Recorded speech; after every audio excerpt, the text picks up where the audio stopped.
Okay, सो अभी हमें को जो हमको जो नया टॉपिक स्टार्ट करना है वो उसका ही कंटिन्यूम था, वेक्टर स्पेस का ही। और अभी एप्पल बैट कैट वाला बहुत सारे एनालॉजी देकर मैं समझा चुका हूँ। तो फिर यहाँ पर सिर्फ ना कॉन्सेप्ट पे फोकस करना है और ब्रीफली लीनियर डिपेंडेंस का मतलब क्या होता है वो देखना है, ठीक है। तो लीनियर डिपेंडेंस के लिए सबसे पहले ये चीज़ देखते हैं। ये मेरे पास फिर से कोई बकेट है और बकेट में अब वही एप्पल बैट वाला काम नहीं करेंगे, यहाँ पास आई जे के लेते हैं सीधा, आई जे के। यहाँ पास फिर 2i 3j 5k ऐसा ऐसा टाइप का भी चीज़ हो सकता है। उसके अलावा 2i + 3j ऐसे टाइप का भी हो सकता है, या फिर 3j 1i + 3j और 5k ऐसे टाइप का तीनों कॉम्बिनेशन हो सकता है। उसके अलावा भी हर एक कॉम्बिनेशन हो सकता है अगर ये वेक्टर स्पेस है तो। वेक्टर स्पेस तो यहाँ पर सिंपली मैं कोई 2 या 3 एलिमेंट ले लेता हूँ, कुछ 2 एलिमेंट ले लेता हूँ। यहाँ पास मैं ये ले लेता हूँ एलिमेंट 2। एक काम करते हैं, इसको पहला एलिमेंट लेते हैं, इसको दूसरा एलिमेंट लेते हैं, ठीक है। पहला एलिमेंट मेरे पास क्या है, जे पहला एलिमेंट है, और दूसरा एलिमेंट है 2।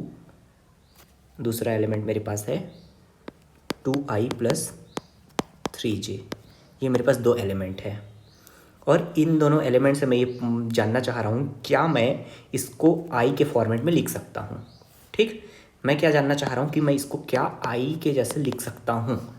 तो एक बार ट्राई करके देखते हैं लिखने का, अगर हो सकता है तो। यहाँ पर सिंपली क्या है 2i + 3j। तो एक काम कर सकता हूँ कि मैं इसको 3 से मल्टीप्लाई कर सकता हूँ। 3j जे को मैं 3 बार ले सकता हूँ, इसको एक ही बार लिया हुआ हूँ। तो फिर उसके पास मेरे पास क्या आ जाएगा, 2i आ जाएगा। वो मेरे को नहीं चाहिए। फिर से दोबारा ट्राई करके देखते हैं। एक काम करता हूँ मैं ना, यहाँ से इसको मैं डिवाइड कर देता हूँ 1/2 से। सिंपली मैं क्या कर रहा हूँ, इसको हाफ ले रहा हूँ, पर हाँ हाफ ले रहा हूँ, ठीक है। इसको हाफ ले लिया तो मेरे पास क्या आया, यहाँ पास 3/2 जे आया। तो मैं इसको 3/2 पोर्शन ले लेता हूँ जे का, और इसको मैं ले लेता हूँ एंटी जे। प्लस कर देते हैं। तो अब अगर मैं प्लस करूँगा तो यहाँ पास क्या आएगा, -1.5j + i + 1.5j। मतलब क्या है, i। तो क्या है, ये दोनों को मैं, ये 2 एलिमेंट जो मैंने लिया, पहला और दूसरा एलिमेंट, इसको मैं ये तीसरे एलिमेंट के फॉर्म में लिख सकता हूँ। और यही कॉन्सेप्ट को हम लोग बोलते हैं लीनियर डिपेंडेंस, ठीक। कि कोई भी जो भी हमारे पास सीरीज़ है, जो भी नंबर्स हैं, उसको हम क्या एक दूसरे के फॉर्मेट में लिख सकते हैं।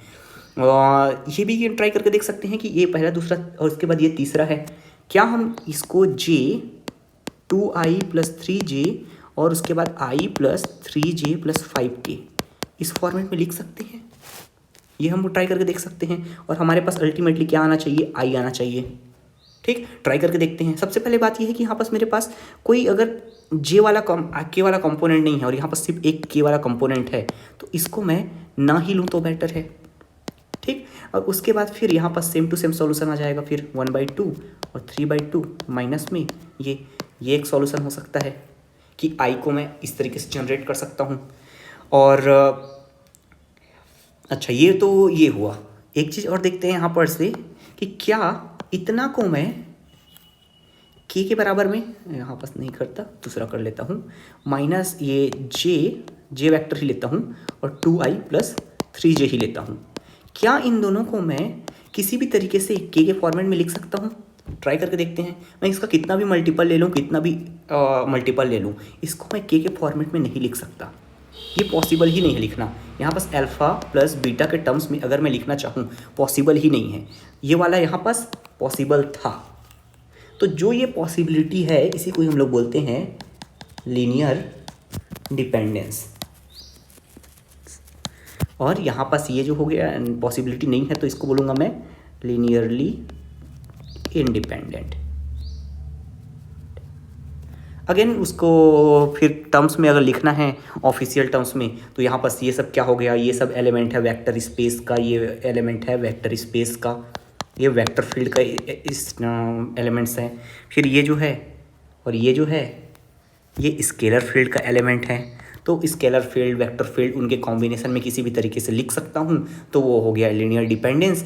और वेक्टर फील्ड और स्केलर फील्ड के कॉम्बिनेशन में यहाँ पास ये जो है, ये और ये वेक्टर फील्ड के एलिमेंट्स हैं, और ये अल्फ़ा और बीटा अगेन ये स्केलर फील्ड के एलिमेंट्स हैं। और इनसे मैं अगर तीसरा एलिमेंट जो मेरा वेक्टर स्पेस का तीसरा एलिमेंट है, वेक्टर स्पेस का अगर मैं ला सकता हूँ तो मैं इसको बोलूँगा कि तो मैं इसको बोल सकता हूँ कि ये मेरे पास लीनियरली डिपेंडेंट या इंडिपेंडेंट है। ये होलिस्टिक अगर टर्म बोलूँ तो ये वेक्टर स्पेस का एलिमेंट होगा। और यहाँ भी ऐसे ही इतना पूरे का अगर मैं बोल दूँ तो ये वेक्टर स्पेस का एलिमेंट होगा। ठीक, तो ऐसे वाले फॉर्मेट को हम लोग बोलते हैं लीनियर डिपेंडेंस या इंडिपेंडेंस। तो यहाँ पास थ्योरम्स को थोड़ा थोड़ा देखते हैं और मैं ब्रीफली एक्सप्लेन करूँगा, ज़्यादा लेंदी नहीं करने वाला मैं। तो यहाँ पास बोल रहा है if V of F is a vector space. क्या बोल रहा है? वी वेक्टर स्पेस है। कलर चेंज कर लेते हैं, वी वेक्टर स्पेस है ये बोल रहा है। और एस जो है उसके कुछ एलिमेंट्स हैं, सबसेट हैं। सबसेट मतलब जैसे 1 2 3 ये जो मैं 3 ठो लिया हूँ यहाँ पास, ये 2 एलिमेंट लिया हूँ, वो सेट मेरे पास बहुत बड़ा है, पर यहाँ पास सिर्फ 2 एलिमेंट लिया हूँ तो 2 एलिमेंट का सेट था। यहाँ पास 3 एलिमेंट का सबसेट था, यहाँ पास फिर से 2 एलिमेंट का सेट है। तो ये वाला बात हो रहा है, ठीक है। तो यहाँ पास उसका कुछ छोटा सा पार्ट लिए हैं, subset of some non zero element of V. V zero वाला नहीं है, वो जीरो एलिमेंट को नहीं लेना है मेरे को। Then S is linearly dependent if and only if, IFF का मतलब इफ एंड ओनली इफ सब element of S is an linear combination of the other. तो क्या बोल रहा है कि मेरे पास कुछ भी है तो वो लीनियर डिपेंडेंट कब होगा? जब कोई भी एलिमेंट है उसका लीनियर कॉम्बिनेशन ऑफ होगा। तो यहाँ पर देखते हैं I और 2i + 3j, ये वाला जो एग्जांपल था, ये लीनियर डिपेंडेंट कब होता? जब इसको इसके किसी भी तरीके के कॉम्बिनेशन में मैं लिख सकता हूँ तब।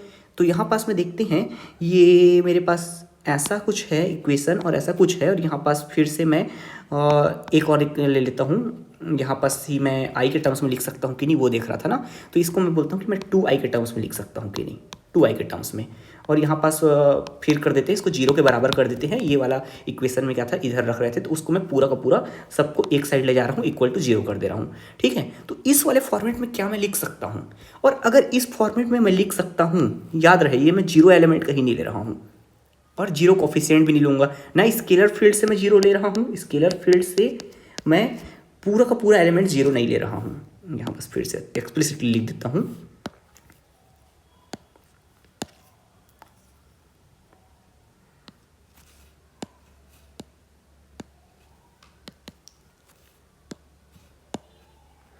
First, I am not taking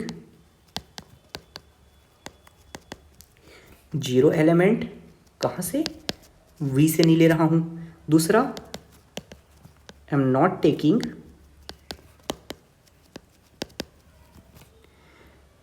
every S element to be 0। मतलब कुछ कुछ को ले सकता हूँ, जैसे कि यहाँ पास 0 लिया हूँ मैं, 0 यहाँ पास है, लेकिन हर एलिमेंट को 0 नहीं ले सकता। हर एलिमेंट 0 लूँगा तो यहाँ पास तो फिर वो सिंपल हो गया कि यहाँ पर से 0 times this, 0 times this, 0 times this, 0 आ गया।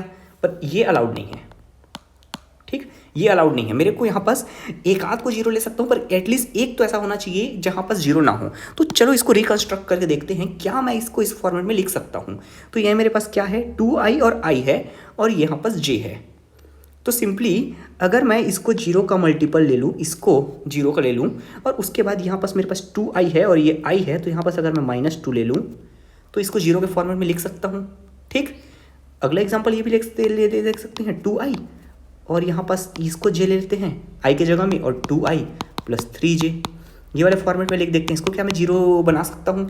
तो अगेन क्वेश्चन ट्राई करके देखते हैं। यहाँ पास 2i है, यहाँ पास j है, यहाँ पास 3j है। तो सबसे पहले मेरे को ये समझ आ रहा है कि 3j को मेरे को कैंसिल करना होगा, ठीक है। 3j कैंसिल करना है तो यहाँ पास अगर मैं -3 ले लूँ तो -3j कैंसिल हो गया। अब यहाँ पास 2i है और यहाँ पास 3i है, ठीक। मेरे पास 2i बचा है, यहाँ पास 3i बचा है, तो इसको अगर मैं -1 ले लूँ, 2i एलिमेंट है उसको सिर्फ मैं एक बार ले लूँ, तो यहाँ पास मेरे पास क्या होगा, 2i - 3j और यहाँ पास +2i + 3j = 0। तो जिसको भी मैं इस टर्म में लिख सकता हूँ, मतलब क्या हो रहा है, यहाँ पास 2i मेरे पास एक एलिमेंट था, j एलिमेंट था और 2i + 3j एक एलिमेंट था। इसके साथ मैं कुछ भी स्केलर फील्ड से कुछ भी लिया हूँ, अल्फा, बीटा, गामा, ये मैंने स्केलर फील्ड से लिया है और ये 0 के बराबर हो जा रहा है। तो मैं इसको बोल रहा हूँ फिर से लीनियरली डिपेंडेंट। ठीक, तो ये वाला चीज़ को मैं बोलता हूँ लीनियरली डिपेंडेंट, और यही सारी चीज़ें थ्योरम्स में बताया जाएगा। अब चलो थ्योरम्स में जाते हैं, थोड़ा थोड़ा ब्रीफली डिस्कस करेंगे यहाँ पास। तो यहाँ पास क्या बोला, if and only if some element of S is a linear combination of other, तो लीनियर कॉम्बिनेशन में होना चाहिए। तो यहाँ पास स्केलर फील्ड से कुछ कुछ एलिमेंट लिए हैं और फिर स्केलर यहाँ पास एस से नहीं सबसेट लिए हैं कुछ भी, अल्फा 1 अल्फा 2 अल्फा 3। ये अल्फा 1 अल्फा 2 क्या है, ये IJKL टाइप का हो सकता है चीज़। और उसके बाद यहाँ पास जो A1 A2 A3 है वो 1 2 3 4 वाला फील्ड से है, स्केलर फील्ड से है। तो यहाँ पास क्या मैं इस फॉर्मेट में लिख सकता हूँ इसको, तो अगर मैं इसको इस फॉर्मेट में लिख सकता हूँ, ये अगर क्या बोल रहा है कि ये वाला जो सब स्पेस है subset of non zero element है, तब V लीनियरली डिपेंडेंट होगा। अब मैं मान के चल रहा हूँ कि V लीनियरली डिपेंडेंट है, मतलब कि ये जो AI है ये मेरे पास क्या था, स्केलर फील्ड का एलिमेंट था, और अल्फा I क्या था, वेक्टर फील्ड का एलिमेंट था। ठीक, और उसके बाद मैं यहाँ से बना रहा हूँ AI अल्फा I, ये किसका एलिमेंट होगा, वेक्टर स्पेस का एलिमेंट होगा। और इसमें सारा का सारा एलिमेंट नहीं लिया हूँ, यहाँ पास खूब सारे एलिमेंट्स हैं, तो इसको मैं पूरा एलिमेंट्स को मैं बोल सकता हूँ अल्फा J AJ इसके बराबर है, पर इसका मैंने इतना ही पोर्शन लिया है, बस एक छोटा सा पोर्शन AI और अल्फा J अल्फा I। ठीक, ये मैंने पोर्शन लिया है। अब इस पोर्शन को मैं बोल रहा हूँ ये वेक्टर स्पेस का क्या है, सब स्पेस है, सब स्पेस। ठीक, अब इस सब स्पेस का अगर मैं बोल रहा हूँ कि मेरा आर्गुमेंट ये है कि ये लीनियरली डिपेंडेंट है, तो ये क्या होगा कि A1 A2 A3 सबको जोड़ना पड़ेगा, जोड़ के ये 0 आ जा रहा है। ठीक, तो यहाँ पास इसको क्या होगा कि इसको जोड़ेंगे, इसका मतलब क्या है कि A1 alpha 1 A2 alpha 2 A3 alpha 3 so on, यहाँ पास क्या होगा AN alpha n equal to 0, इसके बराबर होगा अगर मैं 1 to n अगर इसको जोड़ रहा हूँ तो। ठीक, ये प्लस प्लस हो गया। अब यहाँ पास क्या हो सकता है, कुछ भी एलिमेंट होगा, यहाँ पास कुछ A के अल्फा के बीच में आएगा एलिमेंट। तो ये जो A के अल्फा के है, क्या इसको मैं इसके सम के बराबर लिख सकता हूँ, सिंपली ये क्या होगा फिर summation of AI alpha I इसके बराबर हो जाएगा, और I का वैल्यू 1 से लेकर फिर n तक, और where I is not equal to K वाला टर्म उसको नहीं लिखना है। क्या इस फॉर्मेट में मैं लिख सकता हूँ इसको माइनस करके, यहाँ इधर जाएगा तो माइनस हो जाएगा। और अगर मैं इस फॉर्मेट में लिख सकता हूँ, फिर ये अल्फा के एलिमेंट है, तो यहाँ पास इसको लिख देता हूँ, ये यहाँ पास से AI अपॉन अल्फा के A के अल्फा I, और यहाँ पर से समीशन ऑफ I 1 से लेके I नॉट इक्वल टू के, और यहाँ पास n, और ये माइनस में। तो ये वाला जो चीज़ है यही तुम्हारा प्रूफ है। और वैसे ही अगर थोड़ा सा देखोगे ये सारे थ्योरम्स का अल्टीमेटली कंक्लूजन यही है, एक तरीके से नहीं दूसरे तरीके से, दूसरे तरीके में भी देख लो क्या बोल रहे हैं। अब यहाँ पास वेक्टर फील्ड वेक्टर स्पेस दे दिया है, और फिर से सब स्पेस दे दिया है, subset of non zero vector. और एस क्या बोल रहा है, S will be linearly dependent if and only if some vector of S से ए के कुछ वेक्टर है can be expressed as a linear combination of preceding vectors. तो ये जो सब स्पेस है, सब स्पेस में से एक ठो एक को उठा लूँगा, तो ये इसका बाकी चीज़ का सम होना चाहिए किसी भी ऑर्डर में, कुछ भी कॉफिशिएंट लगाकर। तो यही चीज़ इसको प्रूव करना है यहाँ भी। ठीक, उसके बाद में और कोई क्या प्रूव करना है, और उसके बाद थ्योरम थी वेक्टर स्पेस है, और यहाँ पास बी कुछ लीनियर कॉम्बिनेशन। अब ये क्या बोल रहा है, उसका उल्टा बोल रहा है, ये जो बीटा है इसको लीनियर कॉम्बिनेशन ऐसे लिख रहे हैं, ये बोल रहा है। ठीक है, तो हम लोग को क्या बताना है, यहाँ सेट ऑफ वेक्टर है, then the set of vector is linearly dependent. तो अगर बीटा को मैं इस फॉर्मेट में लिख पा रहा हूँ, मतलब क्या है, यहाँ पास जो भी वेक्टर है उसमें क्या होगा, बीटा यहाँ पास ये जो भी होगा माइनस में है, तो इधर आके प्लस में हो जाएगा, प्लस ये जो भी वेक्टर है इक्वल टू जीरो का मतलब क्या है, इसको अल्फा I और AI के टर्म में लिख सकते हैं 0, इसी को ही बोलते हैं लीनियर डिपेंडेंस। इसको उल्टा प्रूफ करना है बस। तो यही चीज़ ही इसमें सेम टू सेम है। तो ये वाला चीज़ बेसिक अंडरस्टैंडिंग होगा तो तुम समझ सकते हो। उसके बाद अगला चीज़ है बेसिस क्या होता है। मोस्टली इंपॉर्टेंट टर्म्स पता होना जरूरी है। तो बेसिस क्या होता है, तो यहाँ देखना डेफिनेशन क्या है। जब V ऑफ F अगर वेक्टर स्पेस है, ठीक है, किस में है, F में है। F मतलब कि ये कुछ फील्ड है, ठीक है, और सबसेट एक छोटा सा उसका सेट ले लिए हैं, मतलब इतना बड़ा अगर वेक्टर फील्ड है तो इसको ले लिए हैं छोटा सा जगह को, तो is set to be basis of V if. इसको हम लोग ये जो सब सेट लिए हैं यहाँ पास फिर से मैं एक स्लाइड एंटर कर लेता हूँ।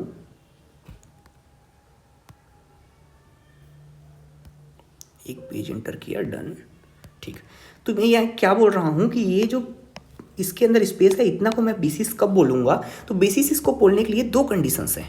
पहला बोलूँगा S consist of linearly independent vectors. इससे पहले भी हम लोग लीनियरली इंडिपेंडेंट देखे हैं। के जो था 2i + 3j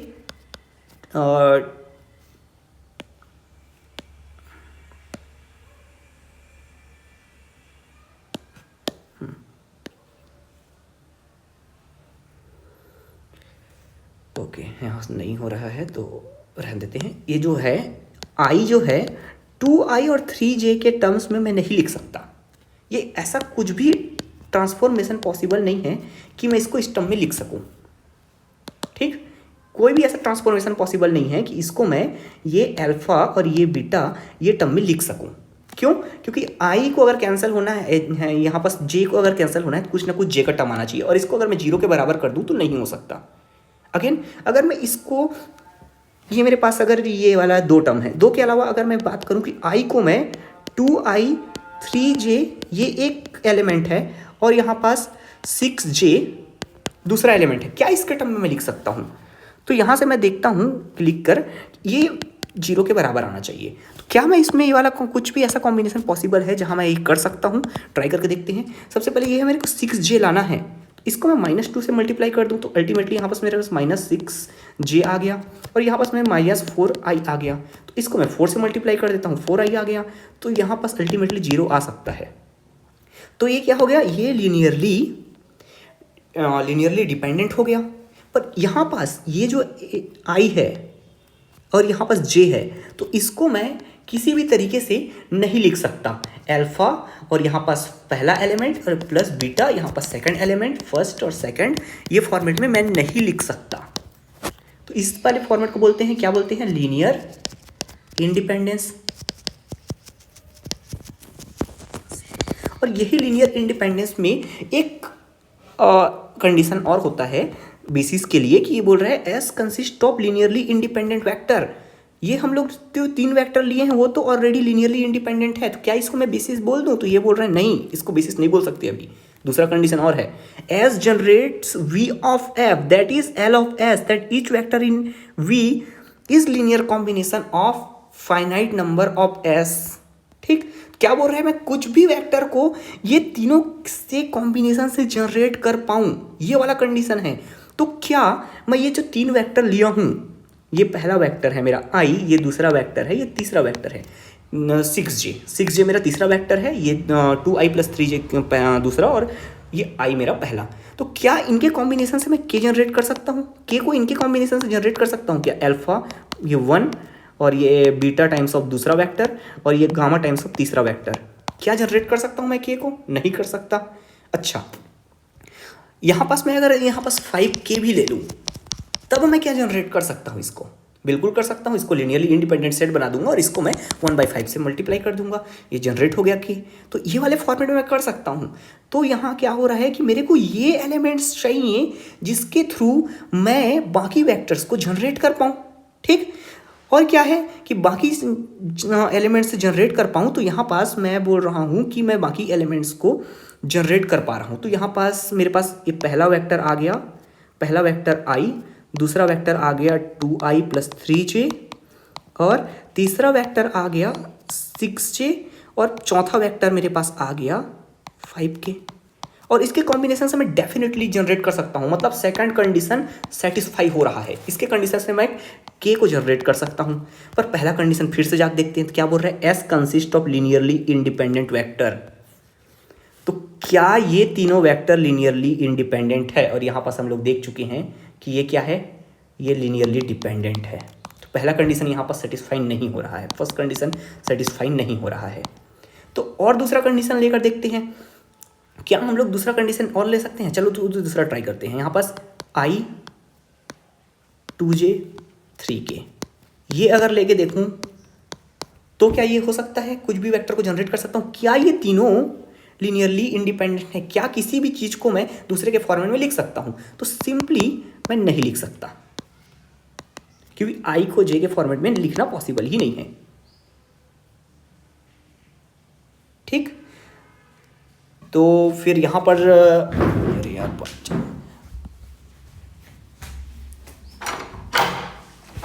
just minute,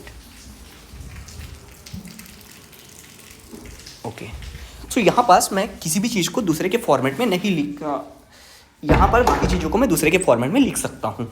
okay, तो यहाँ पास फिर इससे आगे थोड़ा सा जाते हैं। तो ये वाला कंडीशन में चेक करते हैं, पहला कंडीशन सेटिस्फाई हो रहा है, ये लिनियरली इंडिपेंडेंट है। दूसरा कंडीशन क्या है कि इससे मैं कुछ भी वेक्टर को जनरेट कर सकूं। मैं क्या इससे आई 2i + 3j और 3 से मैं इसको i + j + k एक वेक्टर में जनरेट करना चाह रहा हूँ, क्या मैं कर सकता हूँ इसके थ्रू? तो मेरे पास i है, मेरे पास 2j है, मेरे पास 3k है, क्या मैं इसके थ्रू जनरेट कर सकता हूँ? बिल्कुल कर सकता हूँ। मैंने सिर्फ i का एक लिया है हिस्सा और सिर्फ एक i लूँ और यहाँ पर से मैं आधा j लूँ और यहाँ पर से 1/3k लूँ, तो मैं ये जनरेट कर सकता हूँ। तो ये है, ये कंडीशन सेटिस्फाई हो रहा है, तो मैं इसको बोल सकता हूँ बेसिस। ओके, ये समझाने के लिए था। आई जे की सिर्फ एक जनरलाइज है, उसके बाद बहुत सारे ऐसी चीजें हैं, बहुत सारे फॉर्मूले में लिख सकते हैं। तो बेसिस क्या है? Minimum number of linearly independent vector through which all the elements of the vector space can be generated। तो यहाँ पर शॉर्ट में मैं डेफिनेशन भी लिख देता हूँ। यहाँ पास अगर मैं डेफिनेशन लिखना चाहूँ तो एक काम करता हूँ, टाइप कर लेता हूँ। टाइप करना मुझ भी मच बेटर लगता है मुझे, लेकिन टाइप करने का ऑप्शन कहाँ आ रहा है यार? Annotate, draw, view, fill, pen, measure, insert. Okay, insert में यहाँ पास कहाँ से आएगा टाइप करने का ऑप्शन? ओके, मेरे को नहीं लग रहा है यहाँ से आएगा। एनोटेट में नहीं आएगा, fill and sign, fill text box,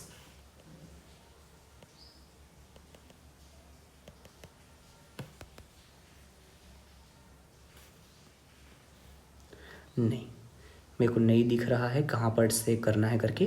तो एक काम करते हैं, यहीं पर मैं सिंपली डेफिनेशन लिख देता हूँ एक पेज इंसर्ट करके। ओके, एक पेज इंसर्ट करता हूँ, simply new page, add, done. और इस पेज में मैं लिख देता हूँ ये क्या होगा? बेसिस। ओहो,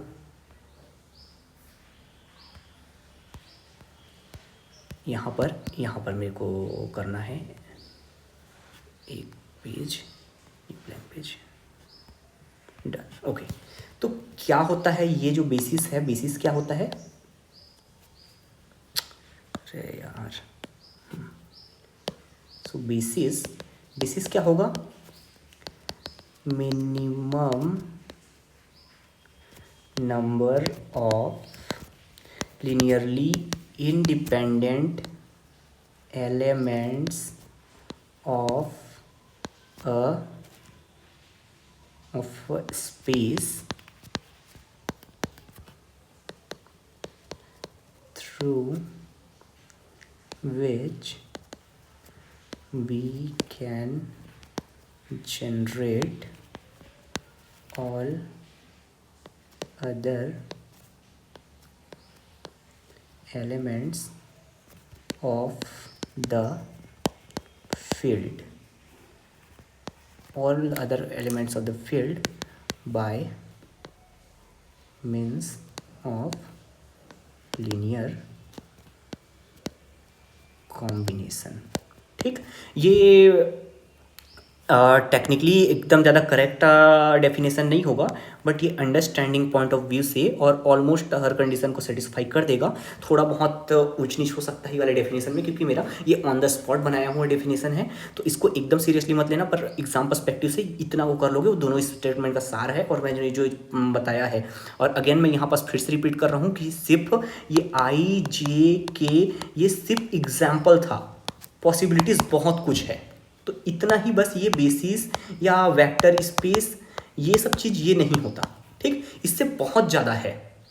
और यहाँ पर जैसे मैंने एग्जांपल दिया था ना, ये वाला मैंने एलिमेंट पहले लिया था, दूसरा एलिमेंट ये लिया था, तीसरा एलिमेंट ये लिया था, तो आई जे के जो है वो उससे आई और 2j और 3k उससे भी हो सकता है, पर इतना कॉम्प्लिकेट क्यों करना, करके हम लोग जनरली वेक्टर स्पेस में बेसिस आई जे के ये लेते हैं। क्यों इसको नहीं लेते? क्योंकि इससे हमारा कॉम्प्लिकेट हो रहा है ज़बरदस्ती। उसका 2 का फैक्टर क्यों ले उसमें, जब उसको 1 यूनिट ले सकते हैं। तो 1 यूनिट लेते हैं, अगर 2 यूनिट जरूरत होगा 2 यूनिट बना लेंगे। एक को 1 यूनिट चलें, एक को 2 यूनिट, एक को 3 यूनिट, इसमें ज़्यादा ये सेंसिबल नहीं लगता, ये थोड़ा सेंसिबल लग रहा है करके हम लोग ले रहे हैं। बाकी करेक्ट बोलोगे तो करेक्ट तो ये भी है, और करेक्ट ये भी है, और करेक्ट ये भी है।